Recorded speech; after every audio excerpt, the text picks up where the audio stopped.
another remarkable one, really fascinating. So here, this is kind of negated, which is something I did not expect, because look at this segment here. From T to U is R to Y in terms of chronology, like this chronology. And that is pretty fascinating. This R to Y is actually not R to U. It's actually just TU.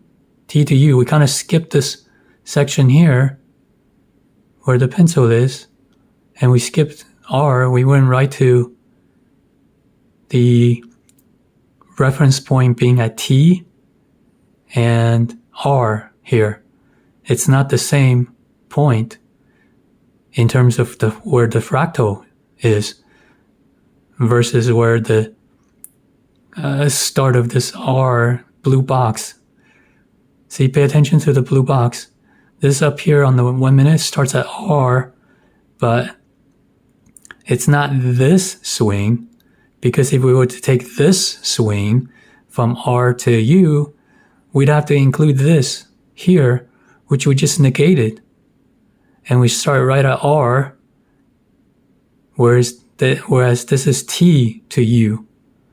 That's one fascinating thing that I've not seen before, but it certainly looks that way. R and T up here and R and T up here, except the start of the light blue box is at the R up here, but T down here to the U.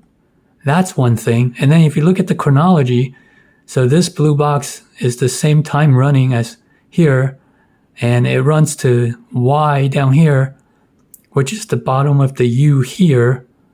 And it's only after U that this map here at the 1 minute becomes useful to look for V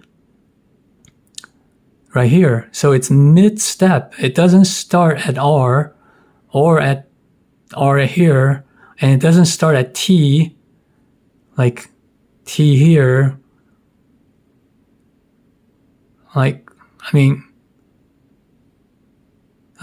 this part here starts right, this part is here, but physically this part is this in terms of physical and chronological correlation. Here to here is chronologically here to here, and physically this is this with higher resolution. That is something I did not expect to see, but it looks to be that way, where R and T, there's almost like a shift. So chronologically, R to Y up here is T to U, not R to U, with this being negated, and I don't know what that is, but I'll file it away in my mental memory bank that such things can be a thing. This is amazing. And then it doesn't become tradable because this blue box here, this T to U or this R to Y had to complete before the V could come up,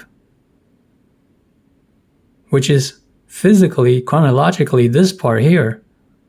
So you would ostensibly be putting a trade box here, which is this part here, and then you'd have the clue of VWXY,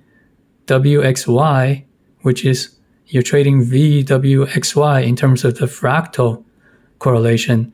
And we still don't know if this is Y here or this is some other part, like this part here. Could it be like here? It certainly could be that. So we may not be at Y yet. We may still yet be making it down to Y, which is fascinating. Fascinating. Did not expect this. So here's the life chart. We got Y, and look at this shape. And what does that look like? Is it more close to this? Or is it more close to this being this? I would tend to think that this last part looks closer to this part. So we are at y. This is y as far as I can tell. But we want to do something interesting here. We want to try to do the replay and see at what point all of this becomes tradable, you know? So we'll cut it off here and we'll do the replay and we'll cover up all the images and we'll see if we can start to recognize the fractals coming in. Now I don't even remember what we're looking for. Oh yeah, we're looking for the R and the skip and the negation of a whole part of a bowl shape. We don't want to get too ahead. So, no, not quite yet, but we're starting to come up to it.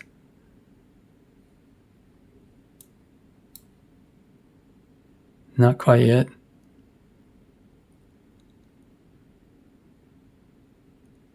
Not quite yet. Looks like we still got a bit to go. Oh. All right. Are we going to start to see that negation part? No. We're making it up here. And here. Not yet. Okay. Guess we went back too far before we started the replay. But let's just follow it. Okay, is it gonna come up? Okay. All right. I think we're getting to the negation part. Shrink this down a little bit. All right, here. We're gonna come into the R, I think. Yeah, look at this. This part is this part, which we're just gonna negate. Negation. And then we're starting to make the first part of the R and the RST. Ooh, it's going to be interesting. Let's stretch this a little bit. All right, so this is the replay. And let's see what that would have looked like back then to the person observing at the right hard edge.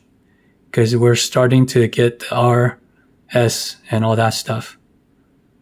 And at this point, we're coming down to make the Y. Remember, the Y is down here. And the RST, which becomes RST, with the T being here and the R being here. RST, negating this part, which is still has my mind kind of bent because look at the dashed line. Look at where the dashed line is here versus here. Those are two chronologically the same point in reference. Usually we don't see that. We don't see it skipped like that. Usually we have this being the dashed line here with this being the dashed line here. So that's something of note. All right, we're coming down to the Y. So here's the Y point. And only now are we looking for R, S, T, R, S, T, U being this U. And see, it is as I suspected. It is after the U point that right there's a small window that you can, right at this point, if you take this frozen in time, in fact, I should do that. I should take a screenshot of this. Look at that. It is literally frozen. That's the cool thing about the replay. It is literally here that we can place that green and pink box for the trade, to trade the V point here. See, they're both chronologically at the same place now. This point is physically this point chronologically. We've taken a snapshot, frozen in time, and we'd have to be pretty nimble to recognize that there's this shift between R and T and R and S, and this part is negated, and that down here V finishes, and then we'd have to be quick and nimble to catch the V by putting, but remarkable how the fractals match though, and the shapes correlate, and how a green and pink box here could literally catch in this move down to what is Y here, which physically, this Y point is the physical U chronological point right here.